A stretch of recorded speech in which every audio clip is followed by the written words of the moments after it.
Saya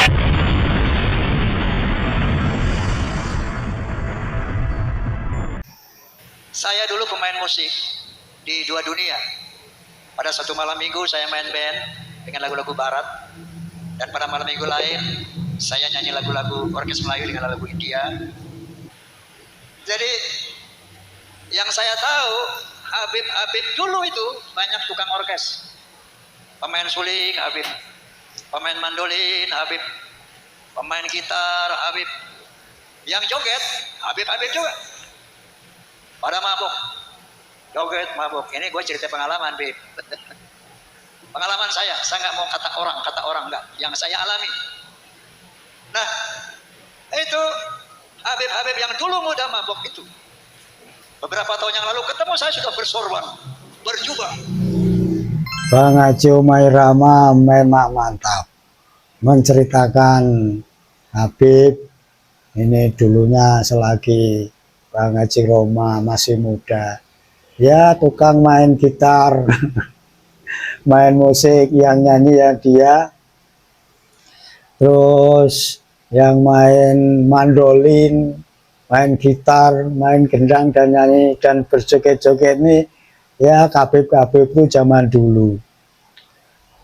Sepertinya memang benar kata Nikita Mirzani, katanya Habib ini juga dulunya ini tukang jual minyak nyong-nyong.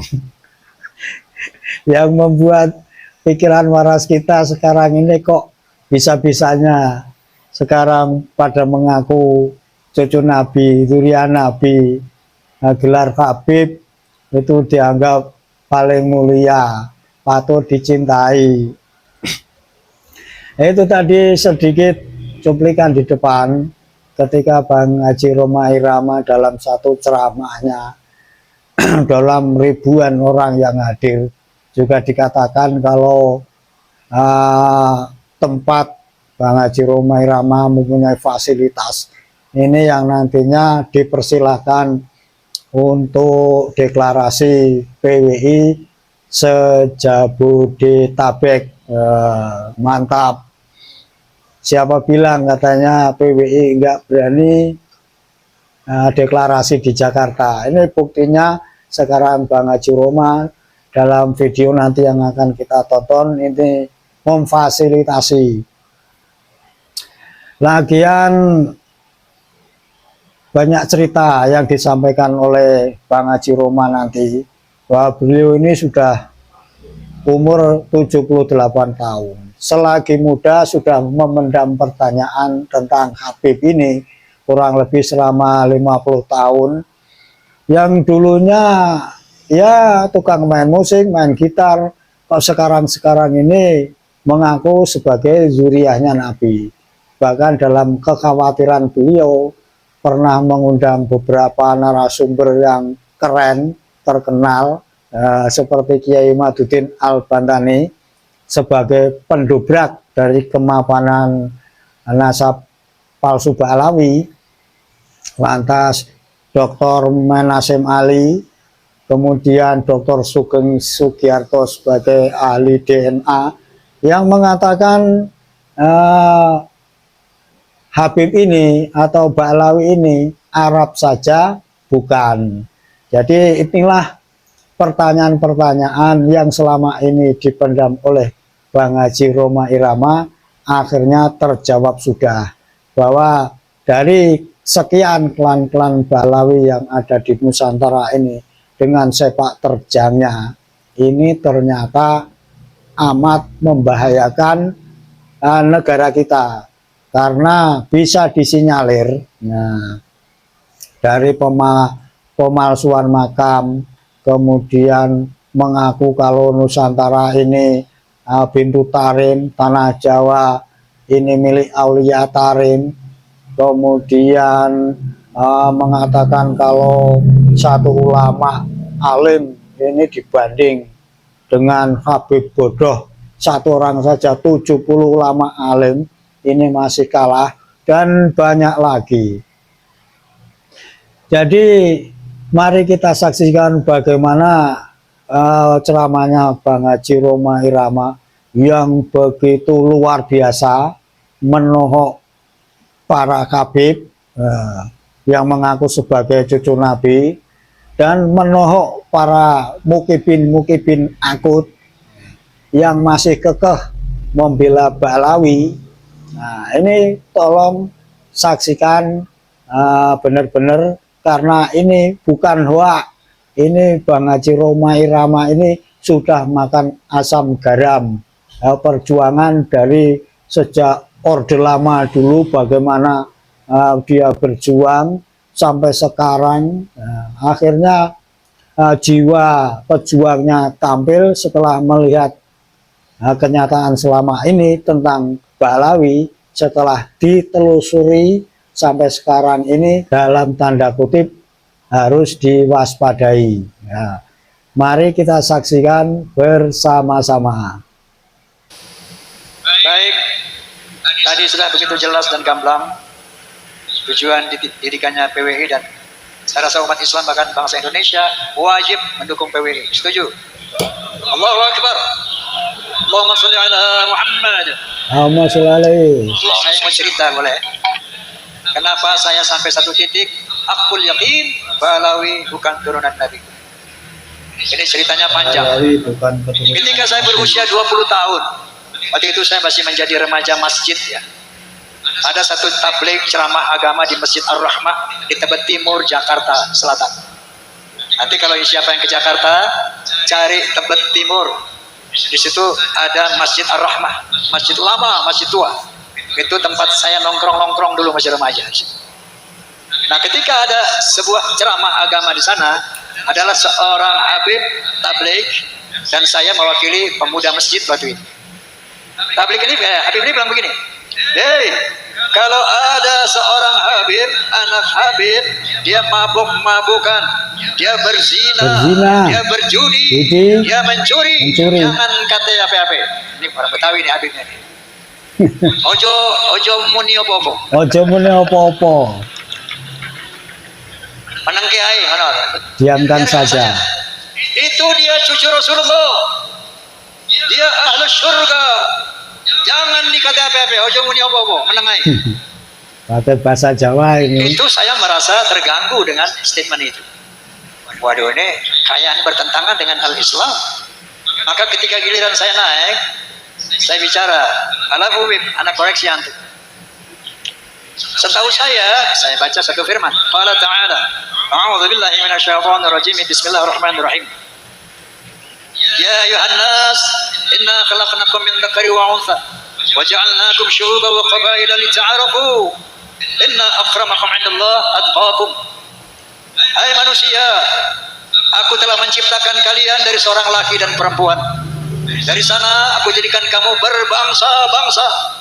Dari bangsa-bangsa itu aku jadikan kamu bersuku-suku. Contohnya Indonesia, bangsa Indonesia. Tidak kurang dari 700 suku lebih.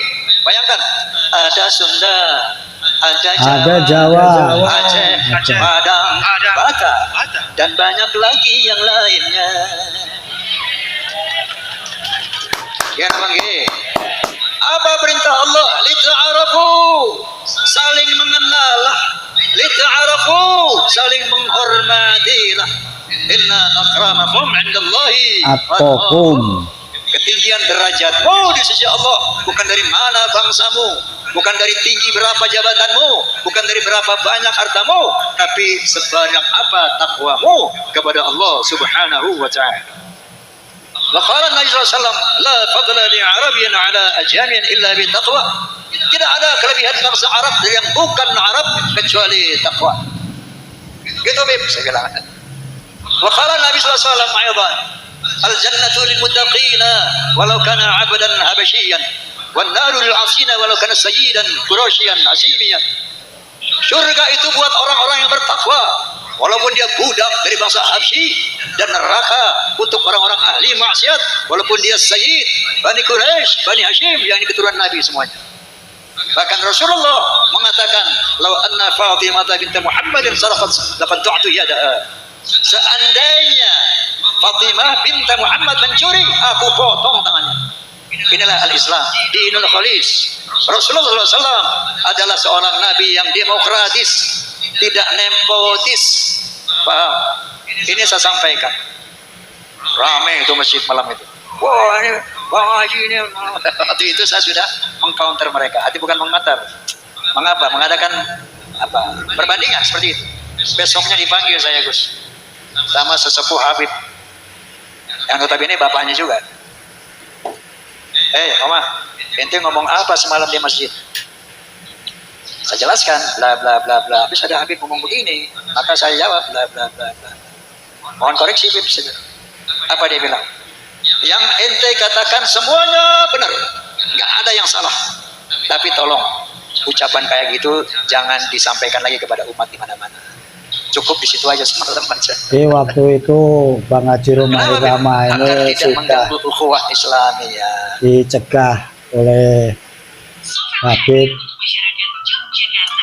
supaya tidak membicarakan lagi. Ini astagfirullahaladzim. Saat itu saya sempat berpikir mungkin benar juga ya. Dan saya lihat waktu itu belum terlalu berbahaya ini Pak Alwi. Oke, makanya saya telanai di perut tuh. Sampai umur 78 tahun sekarang ini. Berapa tahun? Dari umur 20 sampai 78.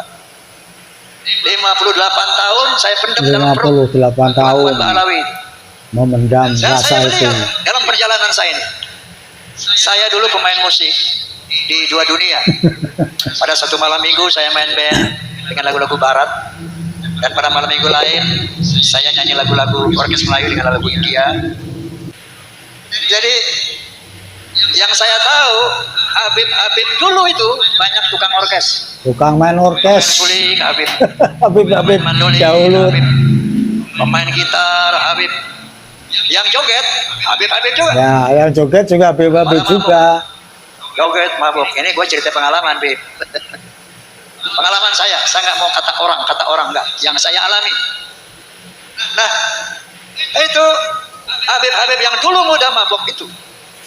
Beberapa tahun yang lalu ketemu saya sudah bersorban, berjumpa. Jadi dulu Habib yang suka mabuk-mabuk ini begitu ketemu Bang Haji Roma Irama, sekarang ini sudah bersorban. Pengalaman saya sendiri. Ente keren banget, Wi. Namanya ujungnya, Wi. Lalu saya bilangin sama siapa? Wi, lo jadi ulama, Wi. Ya biasa kan. Kok mulut lu bau minuman sih, Wi? Emang apa? Gua minum masuk aja jadi air putih. Habib ini kalau minum minuman saya, keras masuk katanya menjadi air putih. Nah, ini kan dobol. Ya. Saya main catur dengan seorang anak Habib yang diyakini waliullah. Bapaknya ini Habib nggak perlu saya sebut namanya, tapi populer di kalangan Habib. Habib min jumlatil aulia. Saya nggak sebutkan namanya. Ini saya cerita kisah saya sendiri, saya nggak kata orang lain. Main catur nih, dalam azan asar. Allahu akbar. Saya bilang imam, namanya Muhammad. Mat sholat dulu ya azan tuh. Alah ngapain sholat? Itu sholat bikinan jin gue. Tenang aja loh, nggak ada apa-apa, nggak usah sholat. Itu kelakuan mereka seperti itu. Ternyata begitu ada polemik nasab, mereka sering mengklaim kita ini ahlul bait, kita dibersihkan oleh Allah Subhanahu wa taala. Ternyata ini menjadi doktrin mereka selama ini. Kenapa mereka bisa berbuat maksiat seenaknya? Dia mengaku ahlul bait dan dibersihkan dari dosa. Padahal apa sih ahlul bait? Secara bahasa, secara lugah, ahlu al-bait artinya apa? Ahlu al-bait, ahli rumah, orang yang serumah dengan Roma Irama itu ahlul bait Roma. Anda tahu kan anak saya siapa aja? Ridho, Devi, Vicky, Romi. Itu bukan ahlul bait Roma, tapi zuriyah Roma, turunan Roma, betul. Kenapa? Karena dia tidak serumah lagi dengan Roma. Paham? Jadi ahlul bait adalah orang yang serumah dengan Rasulullah. Maka dikatakan ahlul bait Rasul itu ada 5 orang. Yang pertama istri-istri beliau. Yang kedua anak beliau Fatimah. Yang ketiga mantu beliau satu rumah, Sayyidina Ali. Yang 2 orang lagi cucu beliau, Sayyidina Hasan maksudnya. 5 orang itu ahlul bait. Adapun seandainya ada anak cucu dari Hasan, itu bukan ahlul bait lagi, tapi dzurriyyah. Paham nggak sampai di sini? Paham? Kata Ahlul Bait ada 3 kali disebut dalam Al-Quranul Karim.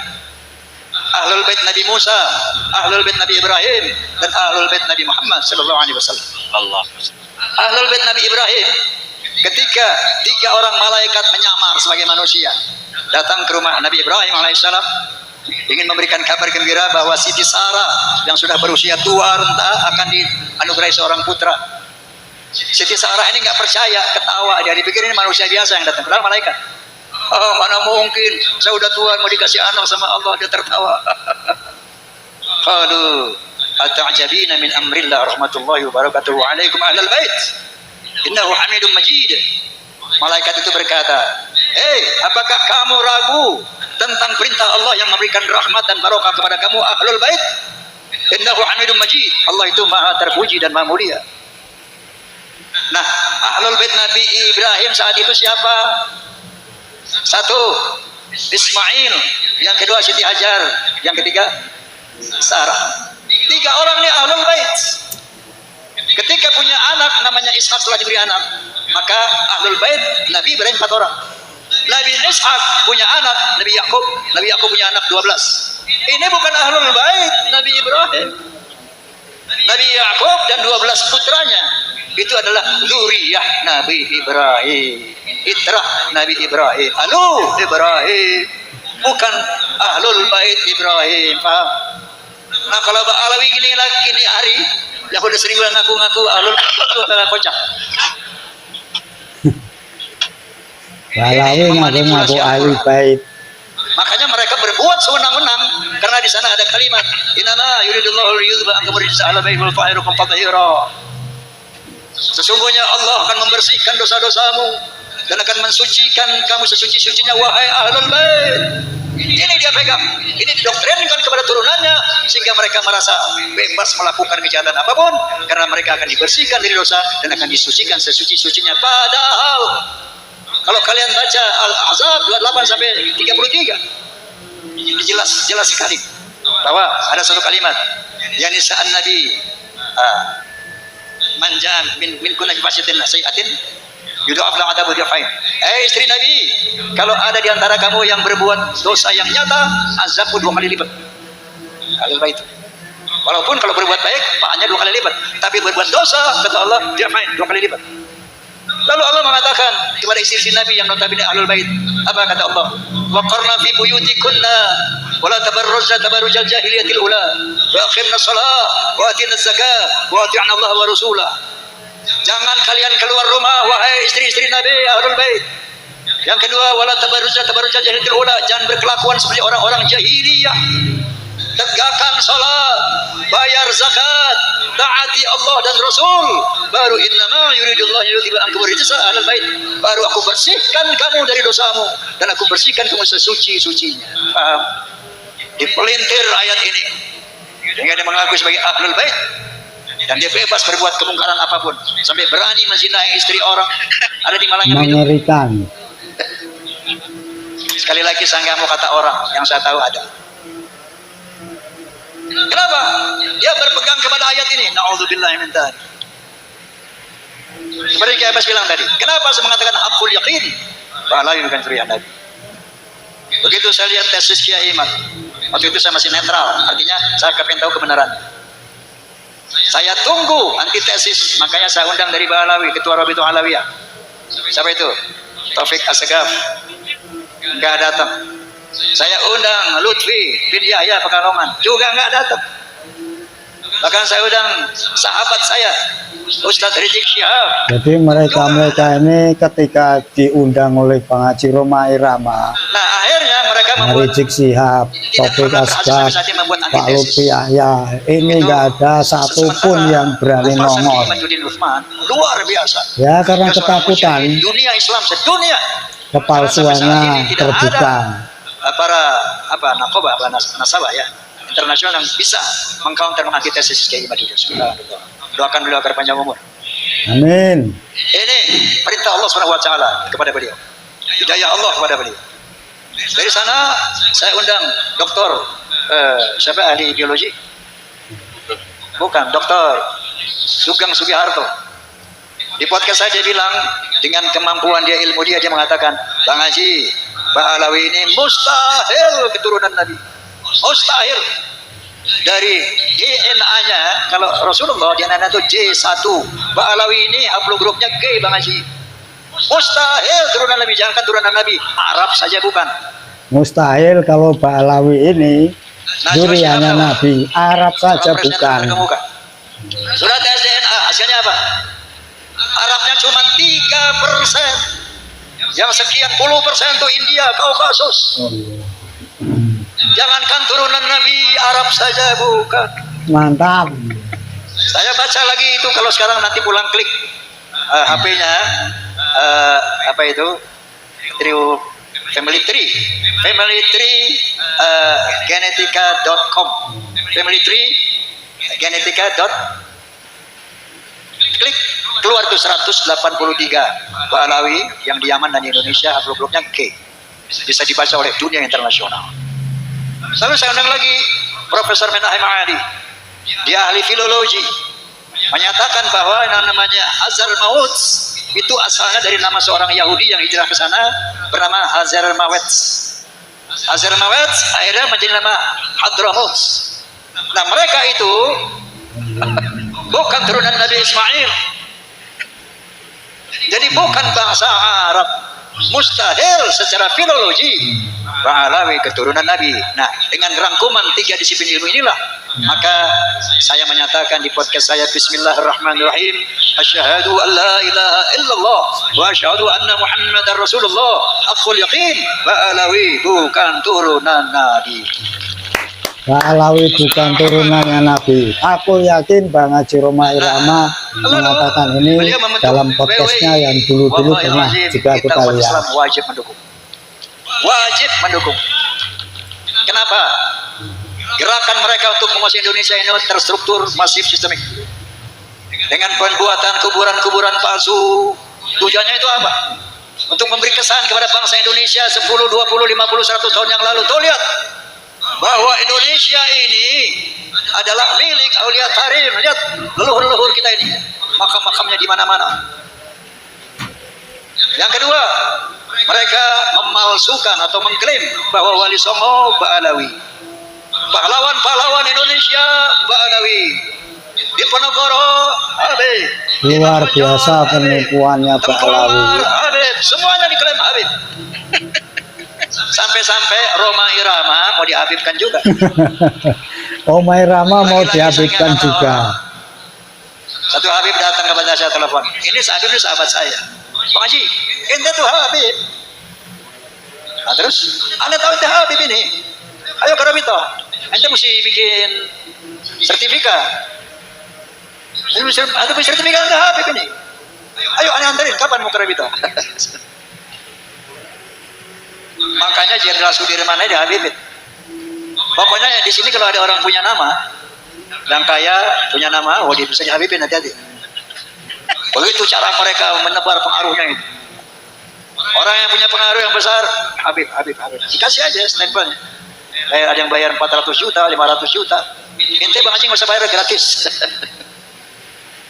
Ini cara mereka. Ya, kemudian gerakan politik, masya Allah, luar biasa, provokasi luar biasa. Sahabat saya itu Rizik Syihab ini sahabat dari muda, saya bersahabat sama dia. Tapi sekarang, masya Allah, megalomania, ngajak perang terus Rizik Syihab. Asa golok, asa celurit, perang, revolusi. Memang tujuannya dia memang mau pengen jadi Khomeini di Indonesia. Itu cita-citanya. Hati-hati, ya Allah, astagfirullahaladzim. Orang ini ternyata kalau perjuangan ini tidak terorganisir, maka Nabi SAW bersabda, ya, bahwa kezaliman yang terorganisir akan mengalahkan kebaikan yang tidak terorganisir. Maka PWI LS adalah organisasi untuk mengcounter agenda Ba'alawi dalam rangka ingin menjajah Indonesia secara spiritual, secara ekonomi, dan secara politik. Maka hukumnya wajib kita dukung PWI. Paham? Oke. Ini udah malam ya. Oke, begitulah sedikit cuplikan dari ceramahnya Bang Haji Roma Irama mantap sekali, membuat kita kembali lagi tercerahkan bagaimana kita harus waspada kepada tingkah laku dan trik-trik sepak terjang dari Ba'alawi di Nusantara ini. Bagaimana kekhawatiran Bang Haji Roma Irama ini juga mewakili kita semua. Kalau semua yang dilakukan Ba'alawi ini tidak dikanter dengan adanya pemalsuan makam, mengaku sebagai cucu Nabi, sejarah yang dibelokkan, maka tunggulah 50 tahun, 100 tahun ke depan, apa jadinya Nusantara ini. Maka benar akan diklaim kalau Nusantara ini sebagai milik Ba'alawi. Dengan bukti bahwa itu makam-makam banyak nenek moyang mereka yang sekarang ini dibikin. Itu perlu kita waspadai. Dan semoga anak cucu turunan kita dengan adanya ceramahnya Bang Haji Roma Irama ini yang harusnya kita juga sebarkan kepada saudara-saudara kita supaya di kemudian hari tidak terjadi apa yang dikhawatirkan Bang Haji Roma Irama, juga kita semua. PWILS wajib didukung, kata Bang Haji Roma Irama. Bahkan seterusnya dalam pidato yang tidak kita setel di sini, itu beliau memfasilitasi tempatnya untuk sebagai deklarasi PWI se-Jabodetabek. Mantap, mantap, jos. Jaga Nusantara, jaga sehat selalu, Pancasila Sakti. Assalamualaikum warahmatullahi wabarakatuh.